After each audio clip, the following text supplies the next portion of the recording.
Hello everyone, I'm going to show you how to set up your GL.iNet router. And before I start, I would like to remind you that if my video helps you, please support my work. I send half of all donations to animal shelters. All the details are in the description below. The first step is to turn on the router. Take the power adapter. Plug one end of the power adapter into a wall outlet. Connect the other end to the router.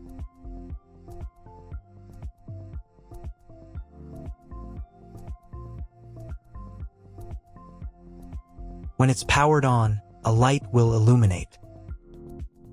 It might take a few minutes for the router to fully power up.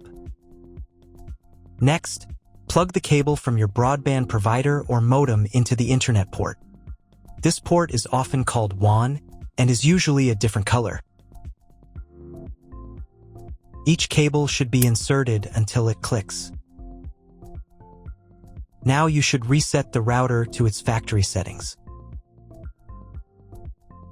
Hold down the reset button on the router for 10 seconds. Wait for the lights on the router to begin flashing. Occasionally, this button can be found inside the router casing to avoid accidental presses. Use a slim object to press it down.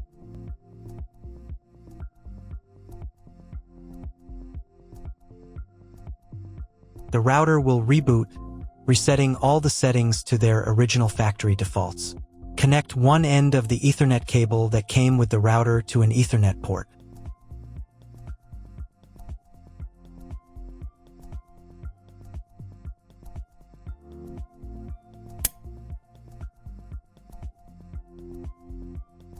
Connect the other end to your computer or laptop's Ethernet port. Please wait a few minutes for connection. Awesome! Your router is now connected to your computer. Now you will need to set it up. Before we get started, I'll show you another way to connect the router in case you don't have an Ethernet cable or your computer doesn't have an Ethernet port. Simply plug in the router to the power adapter and connect the cable from your internet provider. This will turn on the Wi-Fi. If the router is new and hasn't been set up yet, the Wi-Fi network will be named after the router itself. Your router has a unique Wi-Fi network name and password printed on a label. Connect to it. Great job connecting to the router. Now let's move on to the setup process. First, open your browser and go to the link you see on the screen. Make sure to type the address directly into the browser's address bar, not the search bar. If you see a login page asking for a password, it means your router has already been configured. Ask the person who previously set up the router for the password. If you're unable to get it, you'll need to reset the router to its factory default settings. After that, try accessing the router's admin panel again.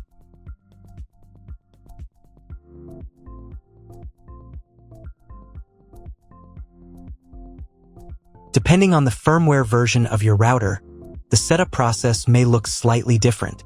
But don't worry, just follow along with the general steps I describe, and you'll be fine.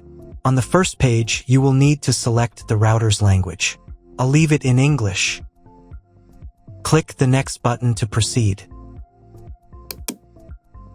On the next page, you'll be asked to set an admin password for your router. Your admin password will be used to configure everything inside the admin panel. It is extremely important to keep this password safe and private. Make sure your password is between 5 and 32 characters long. Click the Submit button to continue.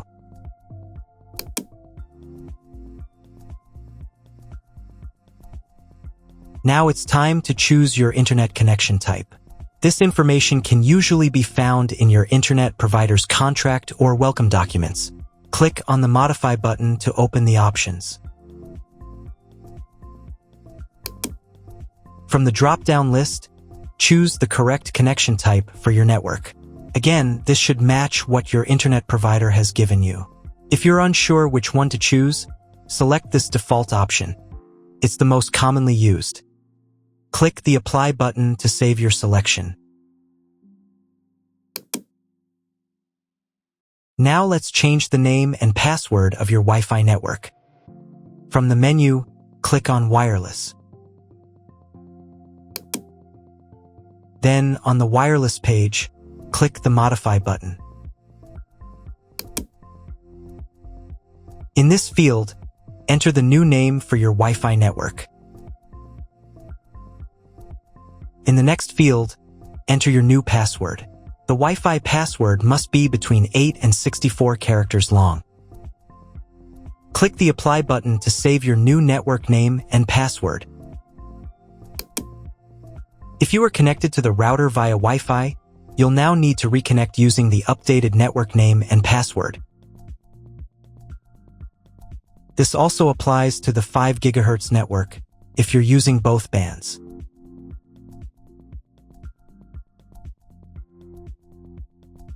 After updating the 5 GHz settings, don't forget to click Apply again. By the way, if you don't need one of the two bands, for example, if you only want to use 5 GHz, you can disable the other one. To turn off the 2.4 GHz network, simply click this switch here. Wait around 10 seconds for the change to apply. To re-enable it, click the switch again and wait another 10 seconds. The same steps apply if you want to disable or re-enable the 5 GHz network. Once you've finished making all your changes, it's time to reboot the router. Click the Reboot button. Then confirm your choice by clicking Yes. The router reboot will take about 1 minute. During this time, please do not refresh the page or press any buttons. If you were connected via Wi-Fi, you'll need to reconnect after the router finishes restarting. Now check if the internet is working. Just open your browser and try Googling something. If you still don't have internet access, you may need to try cloning your MAC address. To do this, log into the router's admin panel again using your new password.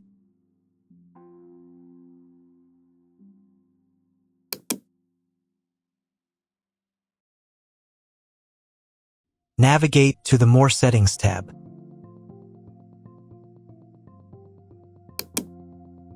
Then click on MAC Clone from the menu.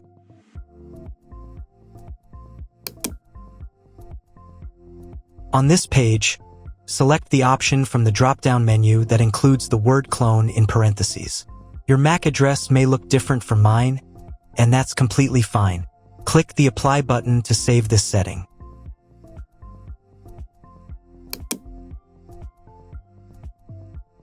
Now restart the router one more time.